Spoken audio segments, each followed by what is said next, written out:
नमस्कार। आज वीडियो को आपण मानक समस्त स्वागत।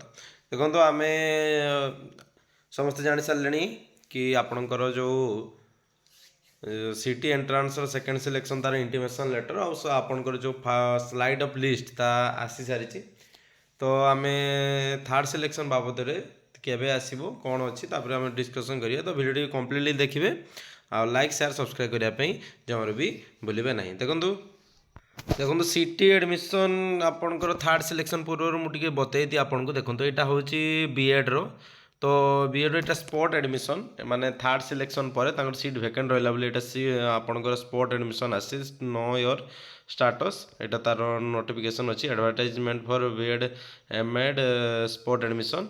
तो देखो यही जो स्पॉट एडमिशन ना आपणकर कौन आसे जदि सीट वैकेंट रुए थर्ड सिलेक्शन पर तापर आपणकर स्पॉट हुए आपको पुणी आउ थे अप्लाई करने पड़े आठी आपणकर जदि सीट वैकेंट थी जो आपणकर जो इंस्टीट्यूट हम 9 ईयर स्पोर्ट्स स्टाटस क्लिक कले तो आपन को जना पड़ो कौ इंस्टीट्यूट अलटमेंट हो हिसाब से आपण मैंने जाइए एडमिशन करें। तो एमितिका आपणकर सिटी रे मध्य हबो कि देखु जिते जहाँ कले भी आपणकर सेकेंड सिलेक्शन पर आपणकर थर्ड सिलेक्शन सीट किसी वैकेंट रहिबो आ सीट किसी वैकेंट रहिला पर पुणी आपणकर थर्ड सिलेक्शन आसीबो। पुणी थर्ड सिलेक्शन आसला पर कौन हम जब थर्ड सिलेक्शन पिला एडमिशन करेंगे तो थर्ड सिलेक्शन एडमिशन कला परे आपणकर जदि सीट वैकेंट रहा तापर मध्य स्पोर्ट्स में एडमिशन आपणकर हम। तो चांसेस बहुत अधिक अच्छी।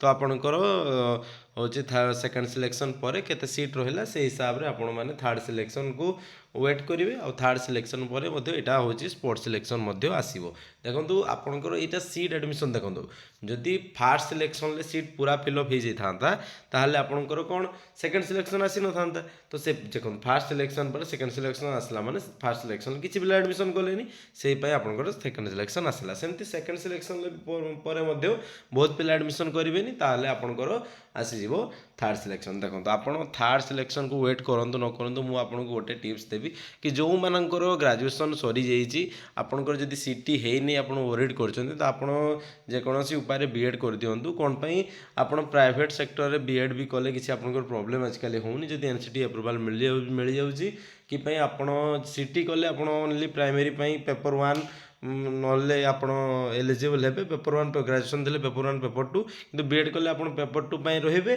ता सहित आप जो हाईस्कूल पोस्टिंग बाहर अप्लाई करेंगे। तो जो ग्रेजुएशन कर बतैली बाकी ये मन रखु आपंकर थर्ड सिलेक्शन आसो सेकेंड सिलेक्शन पर किसी दिन पर जहाँ सीट वैकेंट रहा थर्ड सिलेक्शन आसीज। तो आज ये इनफॉरमेशन थिला सेकेंड सिलेक्शन सीट एडमिशन पर सीट वैकेंट रहा से हिसाब से आपको कट ऑफ प्रेडिक्शन भी मुझे बतईदेवी। धन्यवाद आज ये नमस्कार।